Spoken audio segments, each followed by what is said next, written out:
Bienvenue dans Passerelle, un podcast pensé pour éveiller la curiosité des apprenantes et des apprenants de français.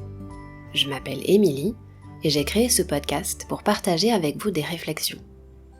Dans chaque épisode, j'essaye de vous faire découvrir de nouvelles ressources sur des sujets variés. Ce podcast a pour vocation de vous accompagner dans la pratique du français et d'échanger des idées. J'espère que chaque écoute vous donnera envie de continuer à explorer plus en profondeur les sujets dont on discute ici. Comme d'habitude, je vous invite à me rejoindre sur mon compte Instagram pour plus de conversations.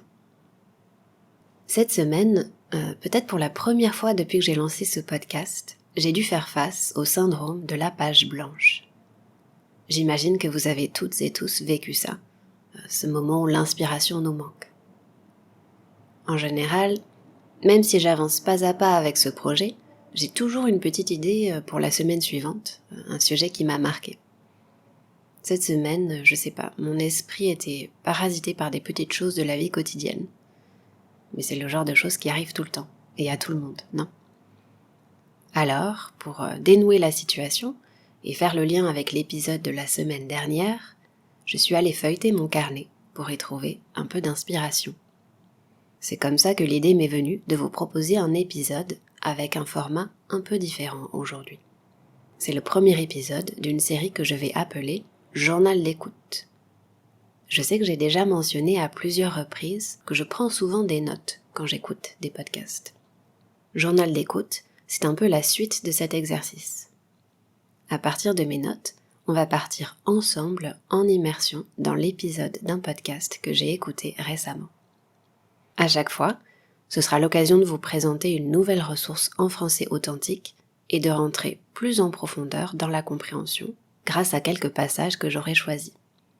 L'épisode que j'ai réécouté cette semaine vient de Génération XX, un podcast fondé par Siam Djibril en 2017. Il s'agit d'un entretien avec Maïwa, une artiste et réalisatrice qui m'inspire beaucoup. Aujourd'hui, je vais vous présenter brièvement le concept de Génération XX. Puis on va résumer dans les grandes lignes. Dans les grandes lignes, ça veut dire en général. On va résumer les points principaux abordés dans l'épisode que j'ai sélectionné. Enfin, il y a un passage en particulier qui m'a marqué sur la réussite. On va l'écouter ensemble et je vais partager avec vous ce que j'en retire après l'écoute.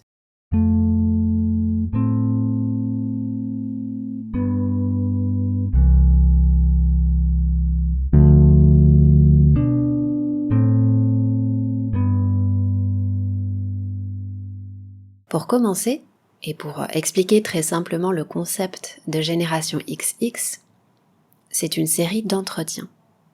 Dans chaque épisode, Siam, la créatrice du podcast, invite une femme à venir parler de son parcours de vie, à la fois personnel et professionnel. Ce sont donc des conversations, à chaque fois assez longues, puisque les épisodes durent en moyenne 1 heure. Pour revenir sur le cheminement de Siam, sur ce qui l'a poussée à lancer ce projet, elle explique que c'est la découverte de podcasts américains qui lui ont donné envie d'explorer ce format. D'ailleurs, on peut dire que Génération XX fait partie des pionniers du podcast en France. En parlant de ça, je voudrais vous poser la question. À quel moment les podcasts sont devenus populaires dans votre pays ? Et à quel moment, vous avez commencé à vous y intéresser ? Comme je le disais, en 2017, l'année où Siam a mis en ligne son premier épisode, les podcasts n'étaient pas du tout un média répandu, comme c'est le cas maintenant en France. À cette époque, en écoutant des podcasts américains, elle s'est rendue compte que ça participait énormément à la faire avancer dans ses réflexions. Et c'est comme ça qu'elle a eu l'envie de développer son propre podcast. Et effectivement, je retrouve cette invitation à la réflexion dans chacun des épisodes.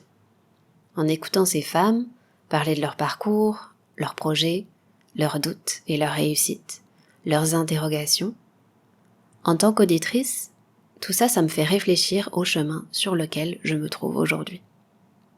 Par exemple, quand je traverse des périodes comme maintenant, où j'ai l'impression d'avoir la tête dans le guidon, j'aime bien me tourner vers ce podcast pour m'aérer l'esprit et être inspirée. Je précise, avoir la tête dans le guidon, c'est une expression qui vient du monde du cyclisme, du monde du vélo, et qui signifie être totalement occupé, concentré sur un objectif précis, et du coup, avoir du mal à prendre du recul sur une situation.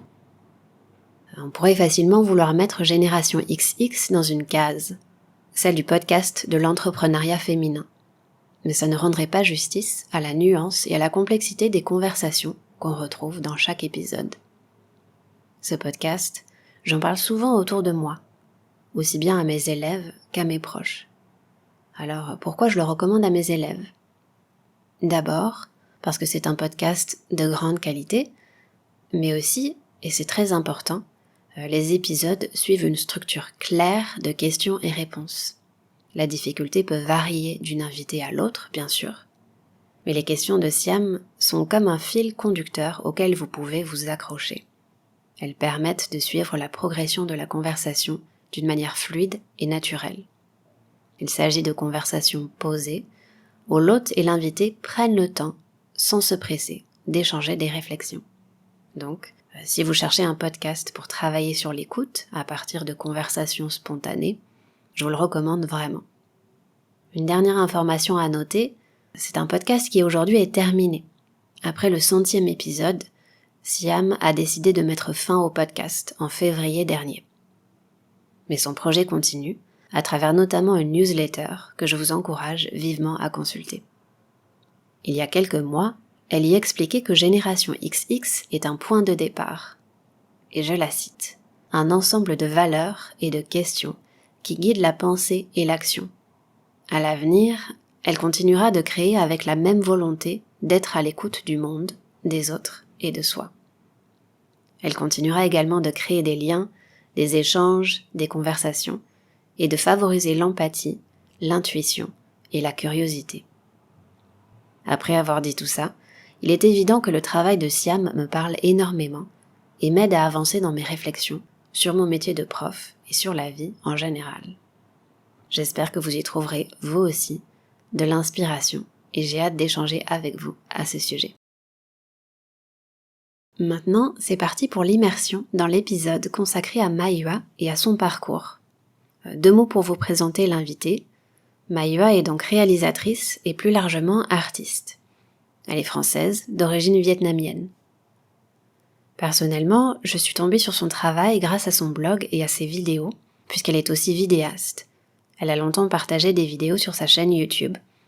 Et plus récemment, elle a réalisé un documentaire, ou plutôt, et c'est le terme qu'elle utilise, un récit documentaire, intitulé « Les rivières ». Elle y parle de la lignée de femmes dans laquelle elle s'inscrit, dans sa famille, et des enjeux de la mémoire familiale. C'est une quête à la fois intime et universelle. Ce mot, quête, revient beaucoup au cours de sa conversation avec Siam. Pour remettre cet épisode de Génération XX dans son contexte, il a été mis en ligne le 10 juin 2020. Je mentionne ça parce que le début de l'épisode est très ancré dans les actualités à ce moment-là, avec 2 grands événements à retenir. La fin du premier confinement en France et le meurtre de George Floyd aux États-Unis.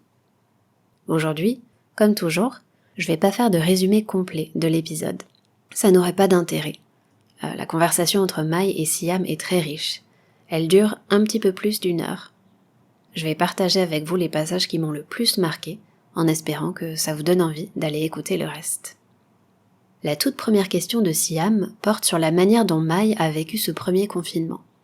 Étant donné que j'ai pas traversé ce moment du confinement, il n'y a pas eu de confinement ici, à Taïwan, c'était intéressant de réfléchir à ce qu'elle dit au sujet de l'impact du confinement sur sa perception du temps et sa capacité à créer. Sur le temps en particulier, elle parle d'une sensation de temps suspendu, comme si le temps s'était arrêté. Et surtout parce que je n'ai pas vécu le confinement, je suis curieuse de savoir si vous aussi, si vous avez été confiné, est-ce que vous partagez cette sensation de temps suspendu ? Ou alors, est-ce que votre expérience du confinement et de son impact sur votre perception du temps, est-ce que votre expérience est similaire ou complètement différente ? Pour revenir à l'épisode, j'ai noté une autre question de Siam parce que j'aime beaucoup la manière dont elle est formulée et j'ai bien envie de la réutiliser pour mes cours avec mes élèves. Elle pose la question suivante à Mai. Qu'est-ce qui occupe ton esprit ces derniers jours ? Il s'ensuit une longue conversation sur George Floyd, sur le privilège et le racisme. À partir de cette conversation, elle partage une idée qui m'a particulièrement fait réfléchir. En gros, elle parle du cheminement, cette idée d'avancer dans ses questionnements. Elle parle du cheminement et de la nécessité parfois d'un événement traumatique pour grandir et remettre en question ses constructions et ses croyances dans la vie. Pour nuancer cette idée, est-ce qu'on a besoin d'un tel choc ? Je ne sais pas, mais je suis d'accord avec l'idée que connaître un choc, un événement marquant, fait partie du processus de cheminement. Ça peut être un élément déclencheur qui mène à une prise de conscience, qui s'accompagne de la nécessité d'agir. Et ici, je pense aux manifestations qui ont suivi le meurtre de George Floyd, par exemple. Toujours au début de l'épisode, il y a un autre point que j'ai envie de mettre en lumière parce qu'il y a un parallèle intéressant à faire avec l'apprentissage. C'est dans un passage où Mai parle des cycles de créativité et en particulier de la sensation d'assèchement. Dans assèchement, vous reconnaissez peut-être l'adjectif sec ou sèche au féminin. Elle parle de la perte d'inspiration dans les périodes très chargées de la vie, parce qu'on n'a pas le temps de laisser rentrer de nouvelles choses. C'est une idée que je retrouve parfois dans mes conversations avec mes élèves qui ont déjà atteint un niveau intermédiaire, voire avancé. Une perte d'inspiration, des difficultés à garder la motivation. À ces questions, j'ai pas de réponse toute faite, mais peut-être une piste de réflexion pour commencer. On mène toutes et tous des existences où on est plus ou moins occupé, en fonction des périodes. Et je vois souvent des élèves qui se sentent très coupables de ne pas pouvoir consacrer autant de temps qu'ils ou elles le voudraient à leurs études. Je comprends ce sentiment d'être tiraillé entre les différentes obligations de la vie quotidienne. On est tiraillé quand on est sollicité de tous les côtés par nos différentes activités. Je suis pas fan des discours du style « quand on veut, on peut », parce que je sais que c'est beaucoup plus compliqué dans la réalité. Dans ce genre de situation, je crois que c'est important de relativiser les choses et de trouver son rythme dans l'apprentissage. C'est en apprenant à composer avec les périodes chargées, avec les contraintes de temps, que vous allez trouver un rythme qui vous est propre, qui fonctionne pour vous. Au sujet de la perte d'inspiration, je pense qu'il faut éviter de se laisser enfermer dans une routine. C'est ce qui mène parfois à l'ennui et à la lassitude. Personnellement, avec le mandarin, je trouve beaucoup d'inspiration sur un réseau social comme Instagram, et en suivant, en échangeant avec des personnes qui apprennent aussi cette langue. Et puis, votre prof, vos partenaires d'échange linguistique sont aussi là pour vous conseiller, vous inspirer, et vous aider à sortir de ces périodes d'assèchement. Après cette longue digression, il y a quand même quelques points supplémentaires que j'ai envie de mentionner. Entre autres, j'ai noté une phrase dite par Siam. Le personnel est universel. Ça s'inscrit dans un échange sur le film de Maïwa, Les Rivières, qui était un film très personnel, mais qui a fait écho chez beaucoup de personnes. Je crois fortement en cette idée qu'en mettant bout à bout des expériences personnelles, on peut produire quelque chose qui a une portée universelle au final. Dans cet épisode, Mai dit aussi plein de choses intéressantes sur comment trouver sa voie V-O-I-E, et je vous donne sa réponse. Elle n'a pas de voie. Comme elle réfléchit beaucoup à la quête de soi, il y a aussi toute une discussion sur comment ne pas tomber dans l'égocentrisme dans la quête de soi, et comment faire de cette quête un moyen d'être bien avec les autres et de comprendre le monde dans lequel on est. On est loin d'avoir fait le tour des questions traitées dans cet épisode, mais je vous laisse aller l'écouter pour découvrir le reste. Et je vous encourage à m'écrire pour me dire quel passage vous a le plus marqué. De mon côté, même si plein de passages m'ont touché, j'ai eu envie de vous faire écouter la toute fin de l'épisode. Je vais diffuser un petit extrait d'1 minute environ. C'est Siam qui parle. Quelques indications avant l'écoute. En gros, elle parle d'un post de blog écrit par Mai et du contexte dans lequel il a été écrit. Et puis Siam lit l'extrait d'un texte au sujet de ce qui fait la réussite. Si vous le souhaitez, vous pouvez prendre quelques notes et après l'écoute, je viendrai partager avec vous ce que j'en retire. Autrement dit, ce que je retiens de la fin de l'épisode. Juste merci pour ce petit mot. Écoute, j'aimerais juste te parler d'un dernier post de blog. Je t'ai dit, j'ai refait tout ton blog. J'ai lu tous tes posts. De 2017, donc tu es en plein dans le montage des rivières et justement tu dis que c'est un moment où tu as arrêté le montage parce que tu te disais que tu faisais fausse route et qu'il fallait reprendre.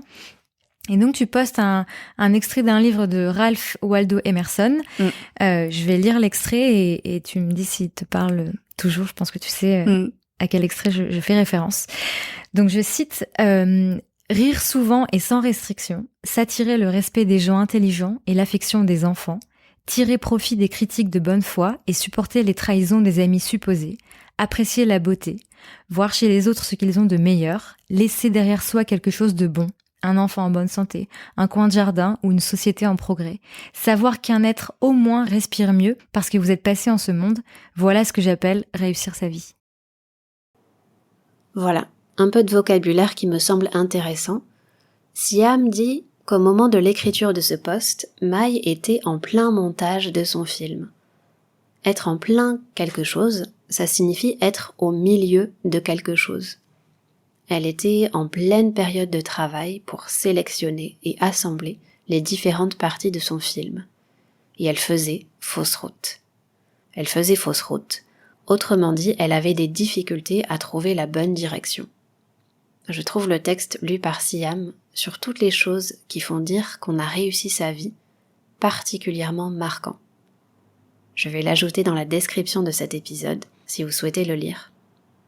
L'épisode de Génération XX se termine sur la réaction de Mai à ce texte. Pour la résumer en quelques mots, elle parle d'une manière très juste de l'importance de l'aspect qualitatif dans la création et de la nécessité de résister au message du système capitaliste qui associe la réussite au grand nombre. Pour illustrer ça, je prendrai l'exemple classique des réseaux sociaux, où la réussite d'une personne est souvent liée au nombre de personnes qui la suivent, plutôt qu'au contenu qu'elle produit et ce qu'il apporte aux autres. J'ai envie de conclure l'épisode de cette semaine sur cette vaste question.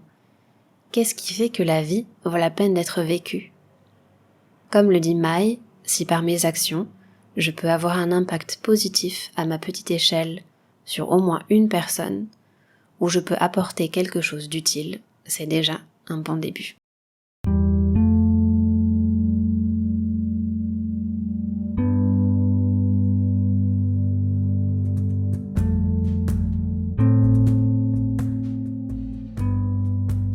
Voilà, c'est tout pour cette semaine. Comme d'habitude, j'espère que cet épisode vous aura intéressé, qu'il vous aura fait réfléchir un peu sur les différentes idées que j'ai soulignées, notamment sur l'idée de réussite dans la vie et dans l'apprentissage. Et qu'il vous aura surtout donné envie de partir à la découverte de Génération XX.